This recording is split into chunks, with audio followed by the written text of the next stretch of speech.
Hey guys, so I'm going to show you real quickly how to do some post-production work on your images here. So we are going to end up with this look right here. Now there's not a whole lot that you have to do to end up at this. So let's go ahead and jump into our develop module here, and let me quickly show you what I did to get this final image. Here is a before and after. So the lighting was pretty good from the camera, straight from the camera. So we had a pretty good exposure. Wasn't too bad, and I wanted to use this image just because I like the way everything works.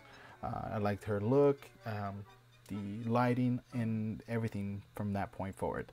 So if you jump to the right, as you can see, I didn't do a whole lot. I just pretty much enhanced a little bit what was already there.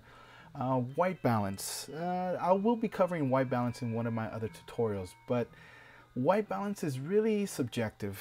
A lot of photographers will tell you to, get your white balance right before you shoot, and I don't want to take away from that, but I really don't want to put it at the top of the importance list because you can always come here and adjust it. Although I will tell you a couple of things with choosing the right white balance when you're outdoor shooting, because if you leave it on automatic white balance, it can throw off your exposure. But I don't want to confuse you guys. Let's move into this, as this is what we're here for. So as you can see, on the left is the original photo, and on the right is the retouched photo. So there's not a whole lot that we did.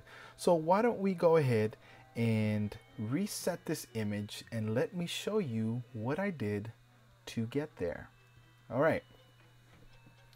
Okay, so here's the image. As you can see, it's the same one. There you go. And let's change it up just a hair. Now, it's probably just a hair bit too yellow. Again, your white balance is subjective. You might like it like that, and you may not. I want to bring it to right about there.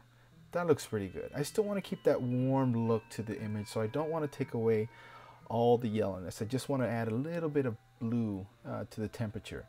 Let me raise that fill light just a hair. I just want to bring out her face a little bit more, so you don't have to really go that much. I think that's good right there. About 6. Get it at 6 here, guys. I'm sorry. 6. Okay, so that looks pretty nice there. Next thing I want to do is come down over here to your orange. I just want to drop it down a little bit. As you can see, the slightest bit will change it. I do want to keep some orange in there. Just want to drop it down just a hair. So between 0 and 4. So that looks good. Okay, so that I'm happy with my color there. I don't want to exaggerate it too much. So let's go back up here to where our brushes are at. As you can see at the top right here. If you click there, now it gives you an option to use what's called an adjustment brush. This is kind of like layers in Photoshop. So let's start off by working on her hair. I like to work from the top down. Now this is just my workflow. You guys don't have to adopt this workflow, but if you want to do it, then by all means. Okay, so the first thing I want to do, I want to make the hair pop out a little bit. You see where all the lights are at right here in the darks? I want that to be a little more contrasty. I want that to pop out a little bit more, okay, just to add some more depth to the image. So let's bring up that exposure to about, let's say maybe 0.47. I'm gonna bring up the clarity just a little bit, just to define the hairlines and between the sharp darks and the shadows. I'm sorry, between the lights and the darks. All right, so let's jump in here. Let's get close up, and let's move up to her hair, and let's start getting in there. So what we're going to do off to the right here, your flow and density, I keep it all the way up.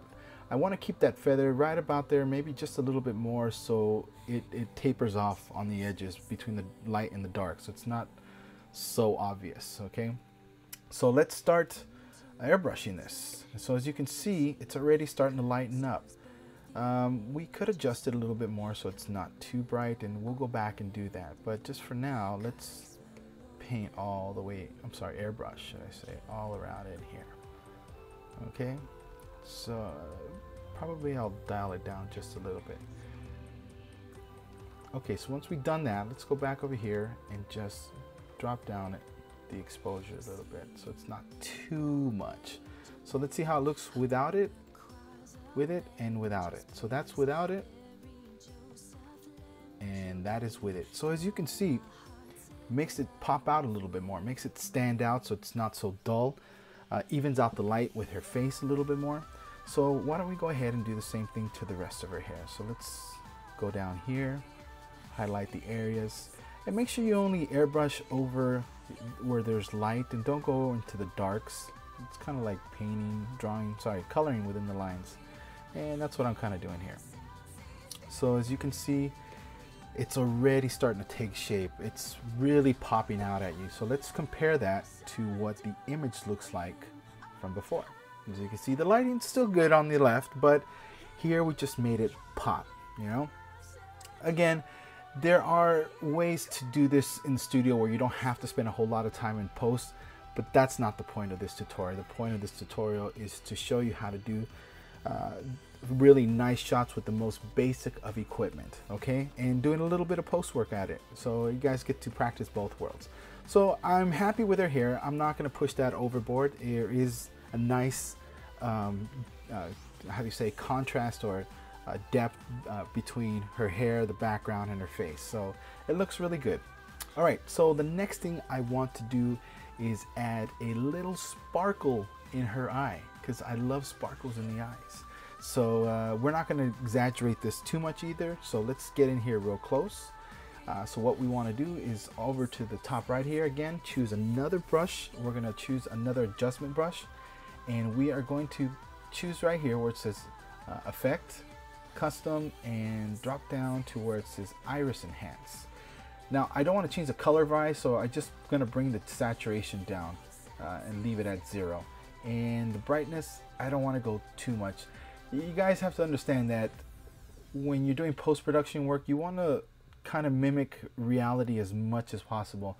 Don't go overboard. That's the biggest mistake as beginners, is that we'd like to go overboard with certain things, and we want to try and keep things within a certain limit. So this is the best thing to do, is start by simple techniques, you know, don't kill it. So let's go ahead and add the iris enhance here. So as you can see, it's already starting to lighten it up a little bit. There we go. And let's move to this eye here. And you know, it doesn't have to be exact, it's no big deal. Okay, so that looks nice. So let's move out here and let's compare that to what it looked like before. So yeah, a nice subtle difference. It's not powerful, and that's not what we're going for. We just wanted to bring the sparkle out in the eyes a little bit. So I'm going to show you guys how to use the heal tool here, I'm sorry, to take away some of the blemishes. You know, there's not a whole lot. My wife is perfect. I know, don't say it, but I love my wife. She is gorgeous. So I am a lucky man. Okay, so here we're going to remove a blemish. So it's by choosing this tool right here, is your clone and heal tool. It'll give you this icon here, and you can adjust the size of it. If you're on a Mac, on the trackpad, you just slide your 2 fingers up and down. If you're on a Mac mouse, same thing, you slide it up and down. I'm sorry, PC users, I don't know exactly what command it is to adjust that. Here we'll click another one. We'll just kind of remove little ones. There's not much here that we need to worry about. So once we've clicked areas, once we remove some of the blemishes, then we can just zoom out, okay? And go back over here to our adjustment brush, and we are going to go here to where it says effects, down to soft skin, and we're going to soften up that skin. But again, as I said, guys, let's not kill it and let's not go overboard. Click right here, adjust this to about 58%. Let's go down to 55. Okay, and we're not going to kill it. Now, one thing we want to do is turn on the layer mask. So what this does is allows us to see where we're actually airbrushing. So that way we can keep it pretty precise. So now that we've got her face all red, I know it looks kind of funny, but let's take off the mask overlay, that's what it's called, sorry.